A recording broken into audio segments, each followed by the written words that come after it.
من ፈጠረካ ስላሴ ንመን ከተአምን ስላሴ ስላሴ ክንደዮም ሰለስተ ይኾኑ ሓደ ይኾኑ ብምንታይ ሰለስተ ይኾኑ ብስም ብግብሪ በአካል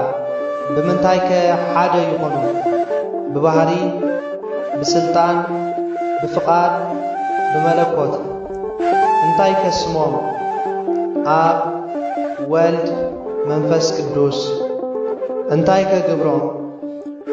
አብ ወላዲ ወልድ ተወላዲ መንፈስ ቅዱስ ሰራጺ አብ ማለት እንታይ ማለት እዩ አቦ ናይ መን አቦ ናይ ወልድ ወልድ ማለት ከ ውሉድ ናይ መን ውሉድ ናይ አብ መንፈስ ቅዱስ ማለት ከ ሰራጺ ካብ መን ዝሰረጸ ካብ አብ ካብ ወልድኸ ይሰርጽ ድዩ ኣይሰርጽን ኣይሰርጽን እንታይ ደኣ ኣብ ዮሐንስ ወንጌል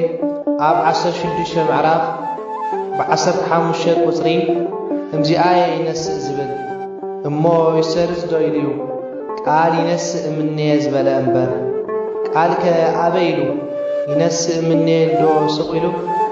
ወይ ነግረክሙ በለ እምበር አካል ዝተባሃለ እንታይ እንታይ እዩ ኢድ እግሪ ዓይኒ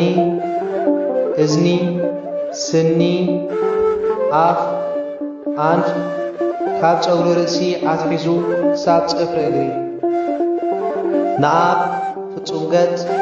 ፍጹም አካል ፍጹም መልክዕ ኣለዎ ንወልድ ፍጹም ገጽ ፍጹም አካል